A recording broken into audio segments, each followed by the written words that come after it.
So hello, thank you for coming to this channel called The Narcissistic Fog Kills. My name is Trina, and today what I want to talk to you guys about is the past narcissists that I've dated before my husband. And I'm starting to see the similar patterns of the people that I dated in the past before my husband. And I want to talk about these relationships, but not get too deep into it, but each one by one. So,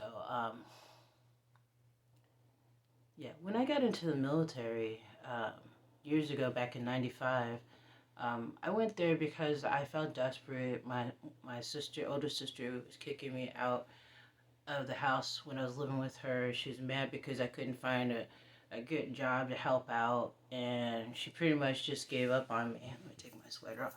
Got sweater upon sweaters. But yeah, she pretty much gave up on me, and so that's what I felt like I had to do. So when I was in the military, cut to basic training, there was a guy that was trying to flirt with me, and he was very persistent. Um, I was jogging. We're doing like PT training and basic training, and I was jogging, and the guy's jogging right alongside me, trying to keep up because I was a fast runner and jogger back in the day. I don't jog and run now because I have arthritis in my knees and ankles. But he was trying so hard to get to know me. He's like, hey, wait up. What's your name? And I told him, like you say private, and then you say your last name. He says, no, what's your full name? And I said, look, you're going to try to pick up on me in basic training. This doesn't seem like the appropriate place to do that.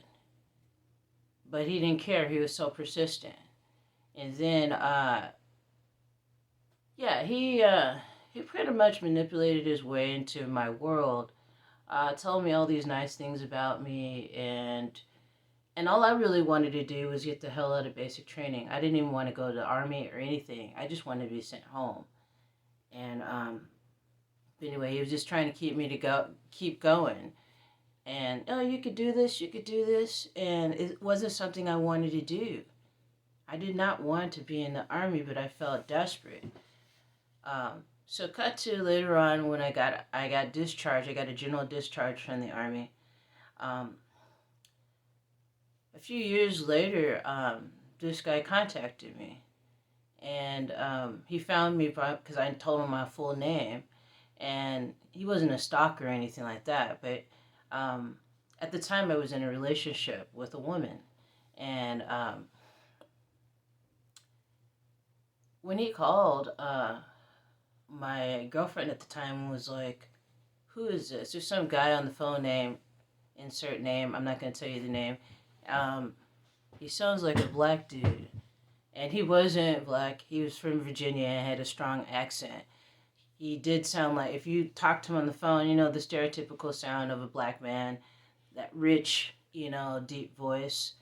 I mean, he had an accent, a Virginian accent. So anyways, I got out of the bath because I was taking a bath, and I got on the phone with him, and I was like kind of excited to hear from him, but not, you know what I mean, because that was just kind of an awkward time for me. I did kind of feel feelings for him a little bit, but I didn't really know him that well. I thought he was attractive. I thought he was kind and nice and all that, but I didn't feel like that I didn't feel like I could just jump off and go have a life with this person when I don't really know them that well. Even though I felt really flattered and made me feel good that somebody liked me, but I felt like this relationship, he was forcing it, rushing it. And they didn't want to rush anything. So anyway, back to when I'm living with my girlfriend at the time in an apartment. He says, who are you with girls? You date women now? I'm like, well, I was attracted to her. She's really kind and sweet, and we've been dating for a bit. And he's all, why don't you just ditch that and just come on out here to me? Because he was in a whole nother country. And that did sound exciting. But I didn't know this guy fully. Neither did I know the girlfriend I was dating at the time fully. And when I look back on her, she was a narcissist as well, because she would play these mind games with me and manipulate me. She stole money out of my account, and then I was left holding the bag to try to figure out how to pay rent. She was addicted to meth, and I didn't even know that till like a few weeks into the relationship. And she was very manipulative. So that's like that relationship was like doomed to not keep going. But she kept coming back to me regardless because I was a soft place to fall, and she knew that I would put up with her shit. But it came a time where I just didn't want to, and a friend at the time came to my apartment and changed the locks on my door. Um, Even then, she came by, even though the locks were changed, and I let her in. And I'm going to get to what this is a symptom of for me. Not about these people that are narcissistic that come into my life, but about what I need to do to work on myself. So, I might want to make this a 2-part video, or 3-part video, so stay tuned for that. The main message to learn behind all this is to listen to your instincts. If your instincts are telling you to slow down and this person is going too fast, listen to that and honor and respect yourself enough to back away and take your time to learn what people are all about before you just dive into relationship after relationship. So thanks for joining me for part 1 about the past narcissists I've dated before marrying my husband, who's a narcissist as well.